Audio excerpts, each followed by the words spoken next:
Go! Yay, we're late. Sorry about that. The whole day has been late. If you saw my welcome this morning, you understand. Folk festing on the weekend. Anyway, it's Donna Balzer. I'm back again for Facebook Live answering your gardening questions. So if you are joining me today and you have gardening questions, bring them on. I did get a few in response to my newsletter that went out last Friday. And if you're not part of my newsletter, you have to sign up on my webpage. Sorry, Ian, we didn't even talk about that, but go to donnabalzer.com, sign up, and you can get those newsletters. So the follow-up questions from that and other miscellaneous things. Okay, tell us a bit about Becky Norwood. She was... Becky is so great. She had me on her Facebook Live last Thursday, and Becky is a book consultant and a marketing consultant, so it had nothing at all to do with gardening, which was kind of fun too. I'm used to answering gardening questions, and here I was on the hot seat. What am I doing on Amazon? What am I doing on this? And it was interesting. And then at the end, just to make me feel better, they asked me their gardening questions. So anyway, I'm going to be getting access to that soon, I think, and then I will forward that and share it to all my friends. Not that you want to know anything more about book writing, but maybe some of the other gardeners out there are also writing books, so that would be great. I think we all want to know about book writing. I mean, it's such a romantic thing to do. It's a romantic pursuit. You want to find a good way to spend a lot of time sitting instead of being in your garden. You want to spend a lot of time and get very little money. I suggest you write a book. There you go. And if you want my book, you can get the 3-year Gardener Gratitude Journal. And that has been a huge success for me. And we just started selling it. And we've already sold quite a few, so I'm very excited. I write in it every day and I highlight things. Last week, we'll see all the highlighting. That's when I've actually seeded something, because I realized I didn't put in place a system that would let people logically record, because you can't write down the 17 things you seeded today. You have to move that over to your notes place. So now to see it at a glance, I highlight when I plant something. And I did some planting last week. Yep. I planted my Goodman cauliflowers. So I had started those and they were ready to grow in the greenhouse. And then I went away for the weekend and they're still alive. So and that's because Helpful Husband put in the drip irrigation system just last week. So if you saw our little jobs in the garden, you've seen the irrigation system, just a drip system, pretty simple. It's on a timer. I have had some feedback. People are wondering how many minutes. Now, every type of soil you have takes a different amount of time. So the greenhouse soil is pretty fast draining, not as fast as pure sand, but still pretty quick. So I started with 5 minutes. That wasn't enough. Now I'm doing 10 minutes, and I do it twice a day for 10 minutes. So if you were wondering how long to put on a drip system, you're going to have to experiment in your own garden, or just try it for 5 minutes first and then go out there and dig it up and see how far the water has gone down. The water should be able to get down maybe about a foot. That's what you ideally want. It takes quite a bit of watering though, doesn't it? It's surprising. It's just a drip, and it lets you know how much water you waste when you let your tap drip, because it actually puts a lot of water into the soil, and that's what we're looking to do. All right. SHERYL, MacKAY, last weekend you were on the CBC again. I was. I don't know if my sister Anne's following today, but she phoned me and said, Donna, you were not on the CBC. And I said, yes, I was. And she said, well, I did not hear you, and I would know your voice. I'm your sister. And I said, well, I'm sorry. Anyway, so some people did hear me, and they emailed me and texted me, and there was a really great little excerpt that she copied us in. If you go to the Facebook page, North by Northwest, that's an NXNW, you can see the little jobs in the garden, or you just come to our webpage, our blog. But whatever, she did replay one, and we've had lots of play on that. Yeah, that sounds really awesome. You're writing for the Calgary Real Estate Board. It's called Creb Now. Tell us about that. Yes, the Creb Now comes out regularly. I usually write once a month. They've moved from the Calgary Herald. They're now in the Metro. So you pick that up free at all of the various LRT stops and 7-Eleven stores. And so my little column that I'm doing this week, which will appear this Friday, is about what happens when a gardener moves. And the whole section is about moving and what people have to do. But specifically, if you're a gardener and you have favorite plants, how do you manage that, especially with it being midsummer right now? So that's what I'm writing for this week. How do you manage it?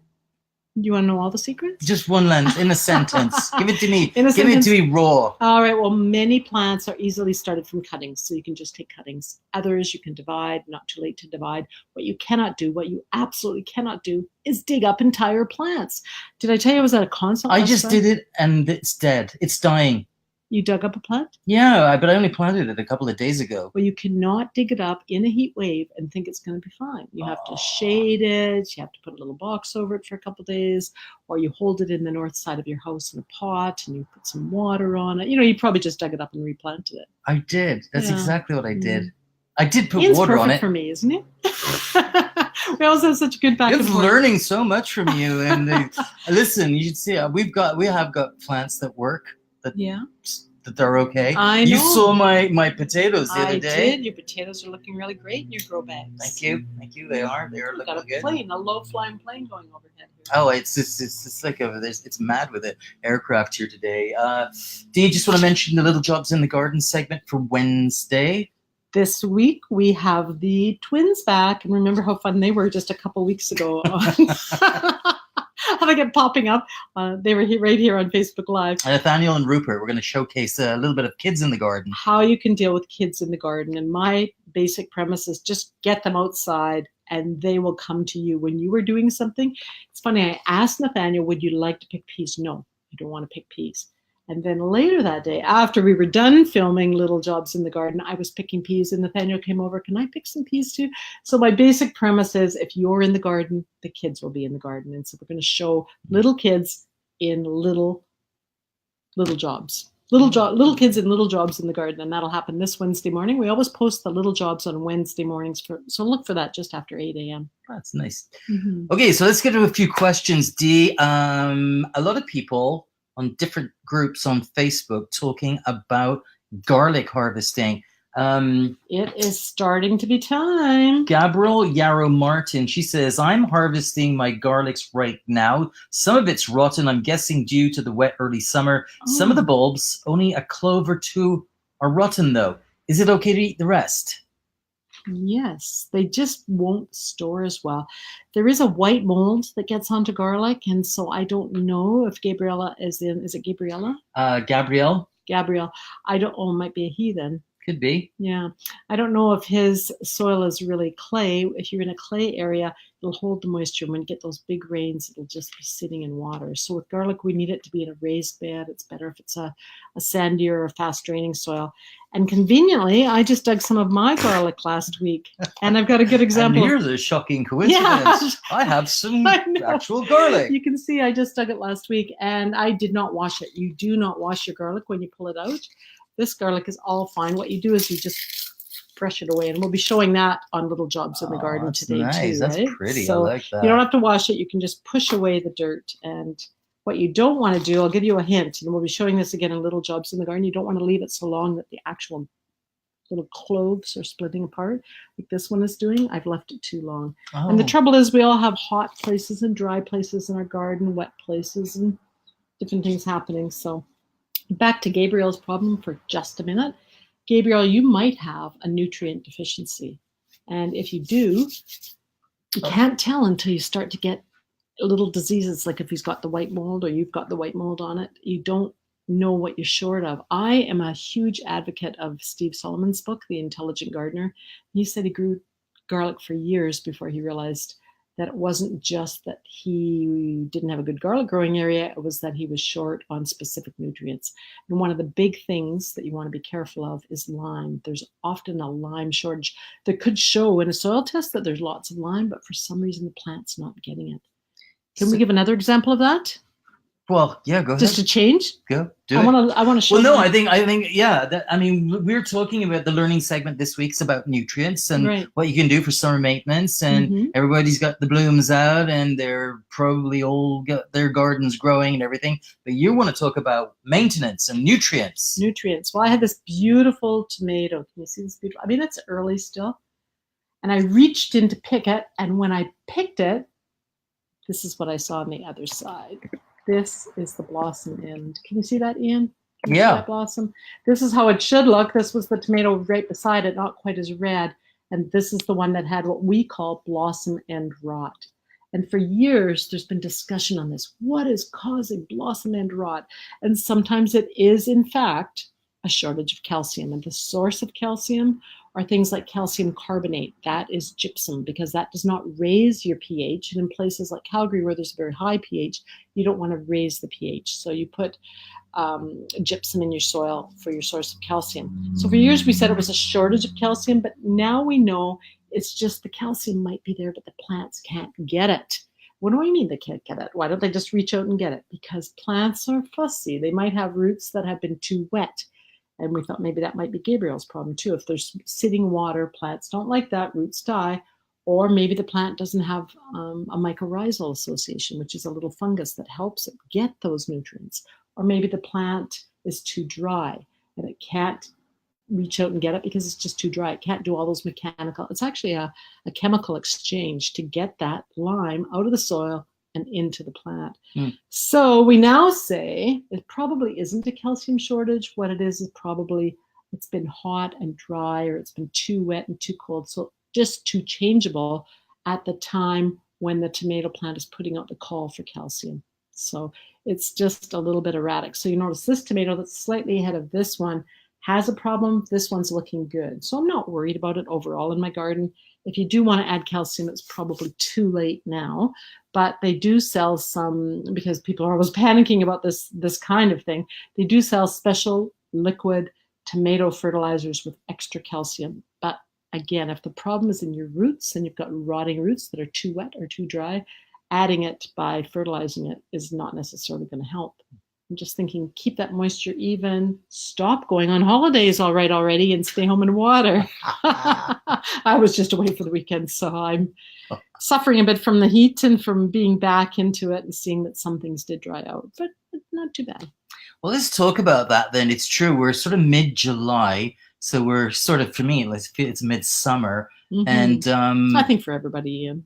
I think it's across the board midsummer for everybody. That's funny, Donna. That's very funny. But you know, you were saying things are growing so fast, and this is a good time to add nutrients to the soil because, and you wanted to talk a bit about zucchinis and grapes and tomatoes, and you've got some, well, I think it's like putting metal in the soil, isn't it? Yeah, my little plant's on the table. Oh, okay. Well, we talked about it last week. We talked about we're starting to see some deficiencies in some of the plants. And as Ian said, it's because the plants are growing so fast. Sometimes they just can't bring in the nutrients fast enough. So they might be there available in the soil. And we're talking very tiny quantities, parts per million, and the plants sometimes cannot get them. So this was a little plant, it's just a cutting of, this is a cutting of a grape that I took this spring. And I don't know how close I have to get it to the camera to show you, but these veins are green, but in between the veins, it's yellow. So the older leaf, this is an older leaf, is just plain green. And these newer leaves, not the old leaves, but the brand new leaves that are growing are actually only pale in between. If the whole leaf was pale, and I did have some like that, and I didn't run out and get them. If the whole leaf is pale, especially the new part of the leaf, the brand new growing tip, that's a zinc deficiency. But when you just see these growing and you've just got the paleness between the veins, that's an iron deficiency. Are you actually short on iron? Again, same as calcium. Who knows? Maybe the roots just can't bring it up fast enough because the plants are growing so fast. So what a lot of people do is they mix up things like zinc or iron even. They buy the special chelate, they mix it with water, and they spray it onto the plants. Plants, a little known fact, don't have to take their nutrients in through the roots. They can take them right through the stomata of the leaves. Yeah, so if you get to them, and I wouldn't do this in the heat of the day. When it's 30 degrees, just be waiting in your hammock. Wait it out, right? It's too hot. But when it's a cool evening or cool morning, and it usually is in Canada, cool at that time of day, just get out, mix with water, whatever you've got. So I don't know about you, Ian. Do you take any vitamin pills? No. You're not a vitamin pill. You can't stay white like this, white and pasty, if you take pills. This is this used to be beautiful in the 18th century. Oh, I know. That was a sign of beauty, that pale, red-headed skin. Anyway, I never took vitamins. I wasn't one of those people. But I know that our soil is constantly getting depleted over time. All of the agricultural soils are. So you have to eat, and I don't know the exact number, so don't quote me on this, but you have to eat maybe 10 oranges today to be the same as what our grandmother would have had to eat 1 orange. So the nutrients in the soil are diminishing. So a friend of mine noticed I had gotten a cold, and I hadn't had a cold for a long time, and she said, you must be short on zinc. So I went immediately to the drugstore and I bought this little bottle of zinc. But I noticed it would be pretty hard to put the zinc onto my garden. And when I read in Steve Solomon that sometimes that's a fact, our plants are short on zinc, I went back to the drugstore and I said, look, I've got some zinc pills for myself to take, but now I need something to give my plants. And so they gave me some zinc sulfate. I'll show it to you. Do you want to see it? Yeah. They gave it to me in bulk, so it's not. It kind of gets hard after a while, but it's not in a pill form. Oh, I see. So it's crumbly. Yeah. Yeah. Like sugar. So it's it's like sugar. That's right. So you mix that with water, and you mix a tablespoon of zinc sulfate with a gallon of water, and you spray that on your plants. Again, do that early in the morning because the plants then can take it in through the leaves, and it goes immediately into the plant system. It doesn't have to come through the roots. Again, if you've got roots that are competing with a tree, or roots that are too wet or too dry, or who knows what's happening in the roots, you bypass that whole system. You can spray that right on. And that relates to our zinc question on the zucchini, because I put that in my newsletter this week, and Linda said to me, and Linda's in Victoria. Hello, Linda. I hope you're joining us today. Linda said, because she said she would, Linda said that she went to Buckerfield's, which is one of the common agricultural supply places, and looked for zinc sulfate and couldn't find it. And again, I just went to the drugstore. I didn't even go to a special gardening shop because I know that I'm able to buy zinc for myself at the drugstore, so why not zinc for my plants? And it was about $10. They had to special order it for me. And I mention this because zucchini in particular get powdery mildew later in the summer. By the time you see the powdery mildew, which looks like white sugar powder, like white powder on your actual leaves, by the time you see that, it is too late. And you have to look for it now. So the symptoms right now are the little edges of the zucchini leaf will curl under, maybe turn brown, and that's the perfect time to spray them with some zinc sulfate. Right. That was a long ramble about nutrients. No, it's good. It's like a little sunscreen for the plant in a way. Yeah, it is. You know? It is. The plants, we can't really tell. Like, we aren't in the soil. We're not little chemists that are able to swim. You might be. And people say, well, shouldn't I just get a soil test? Well, no, because it's not, again, about whether or not you're short on zinc. It's about whether or not the plant can get it. So you should have on average 20% or 20 times the phosphorus that you have to the zinc. But what if your phosphorus is too high? I know Ian's sitting there thinking, why would the phosphorus be too high? Oh, yeah.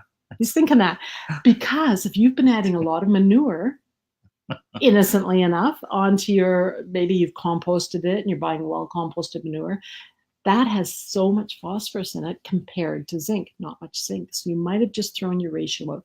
Anyway, I cannot explain it all because every soil is slightly different. Every gardener's different. Every plant we grow is different. But if you're seeing a zinc deficiency, which is either those edges of the leaves curling under in zucchini and starting to brown, or the brand new leaf tips turning white, you do not need to send in a sample and get your soil tested. You know you've got a problem. By the time you get the turnaround and hear on that and spend your $100, it's too late. Just look at the plant and try to read the signs that the plant is giving you. And I think that's what elevates sort of your regular gardener to your long-term sort of more educated gardener, is that you start to read the signs and the symptoms that the plants are giving you. Okay. Is that okay? No, that sounds really good. I like it. It's a bit of summer talk. And wanted to answer a few more questions? Sure. This isn't really summer related per se, but Christine Arduini, she wants to know, well, she says, our property doesn't have any mature trees on it. We would like to plant a few trees in our backyard that are pretty quick growing. Something that doesn't need what? No. Why don't I'm like Christine. I would want a quick growing plant. I would like it done already. Yeah, it's true. Everyone wants to buy a big tree and they want it to be fast growing. And here's the thing: the slow growing trees, like the walnuts, make very dense, hard wood. The fast growing trees, like poplars and willows, have bigger cells. They just like blowing up a balloon way past. They are very soft-wooded. So what happens is maybe in 20 years, when you're ready to retire and enjoy this nice backyard, all the branches start falling off those softwood trees, and then they get diseased and they die and you have to get rid of them. So you don't want all your trees to be softwood, fast-growing trees. yeah, it's going to fill up the spot. My dad once planted a laurel leaf willow, and that thing got 2 meters of new growth every year for the first 10 years. And then they started to kind of go downhill, and they start shedding branches, and you've got big piles of branches on the ground. So I don't know. Christine didn't tell us where she lives. No, but she said something that doesn't need much babying, and bonus points if it's a good climbing tree. Oh.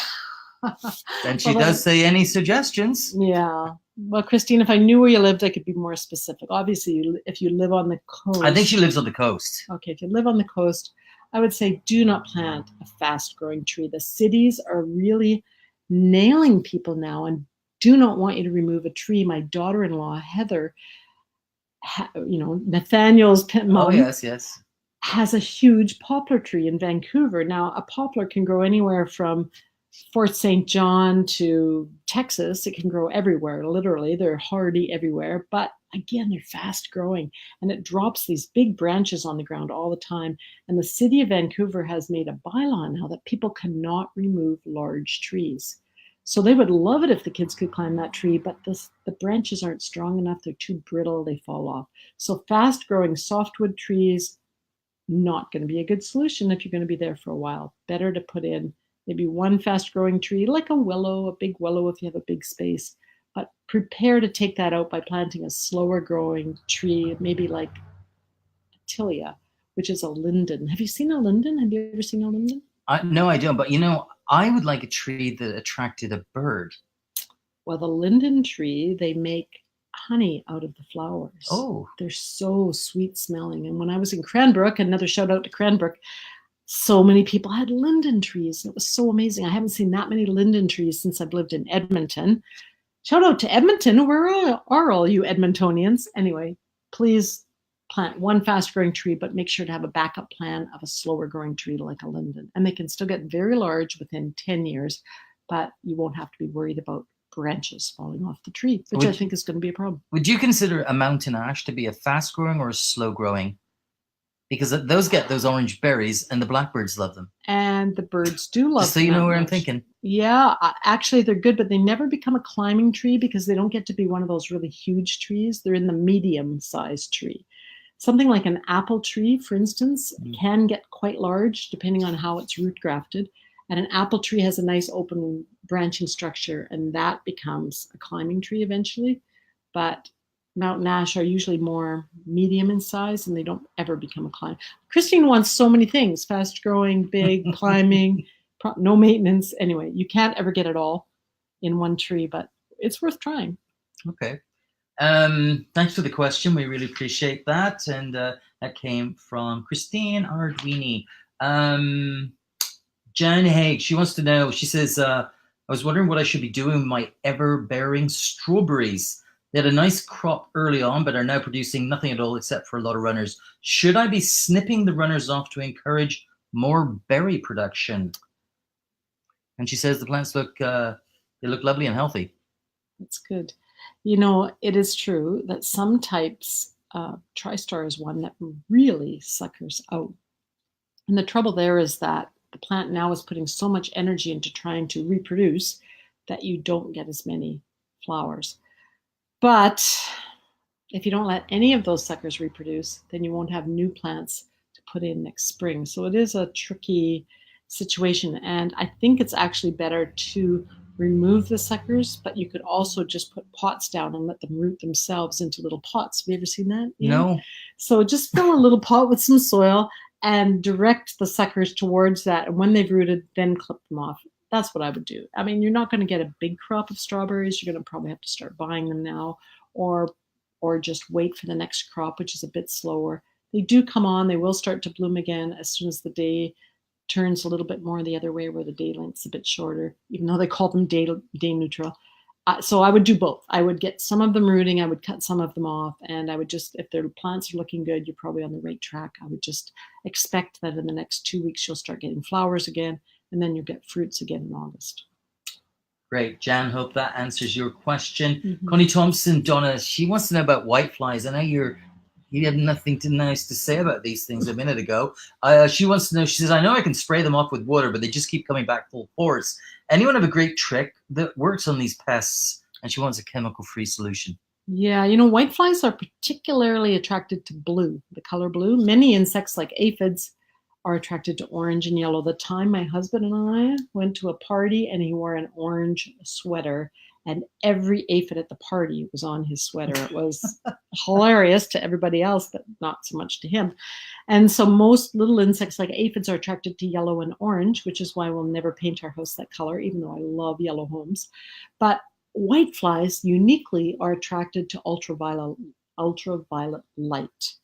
So what some people do is they buy the little sticky traps, which look like the old school fly traps. They have they're sticky, they're blue, they're painted a specific color of blue. You could make your own sticky traps just by putting sticks or hanging pieces of paper or just hanging flagging tape from places in your garden and putting something sticky on it like Vaseline. You could make your own. You could even put a thick oil on it, but you can also buy these little insect traps, and then they're all attracted to them, and it's not going to get rid of them all, but it is going to take out a large number of them. So whiteflies, I haven't ever had a problem. So again, I think until I've had a problem, I never really find the solution because I don't need to, whatever. But with whiteflies, the problem is usually related, again, it always relates back to the soil. So maybe there's something happening in your soil that we don't know. Maybe there's some imbalance, and that's where keeping your fertilizers up is a good idea this time of year. Okay, awesome. That's a good answer. I like it. Did we do? Well, I want to talk about your mulch. We want to do good in the garden very quickly. So good in the garden, good for the planet. What have you got for us this week? Well, this week I just ran out to my own garden and I pulled up a couple samples of mulch. You can see this one is just a basically shredded bark. I don't like this one. Helpful husband brought it home. He was desperate. That's all he could find. Because when you put down bark mulch, what it does is it helps to hold the moisture. We lose so much moisture just through evaporation. I went out and found this mulch, which is not even a real wood mulch. It's called wood mulch, but it's what they call overs. So when they've been sifting it to try to sell the fish fertilizer to people, which is the smaller pieces, these are the big coarse pieces that are left over. But either way, the shredded bark or the overs, the wood mulch on the soil surface up to about 4 inches, a real 4 inches, which is 10 centimeters, will actually help to keep that moisture nice and even. If it rains, it'll diffuse it a bit. It'll continue to weep that moisture into the soil. So that is good for the planet, good for the garden, because it helps to hold moisture, helps to keep the plants evenly moist so that you're not getting those odd plant symptoms of nutrient deficiencies. And it's just good all the way around. It also reuses a product that is otherwise a waste. If you hear a chainsaw in your neighborhood, you might have an arborist cutting down a tree, and he might be more than happy to just give you that chopped wood. And again, that keeps something out of the landfill. So you're keeping things out of the landfill, you're reusing, and you're holding on to moisture that you would lose otherwise. But never go deeper than 10 centimeters, because what you'll find is the trees start to suffocate. They won't get enough oxygen into the roots. So that's the magic number. Can you put dirt or the topsoil on top of the mulch? No. Why would you do that? Well, if it's been there for a while, like... some people will put new layers of mulch on top of the mulch. But you don't put dirt and then more mulch and then dirt. No, you don't have to.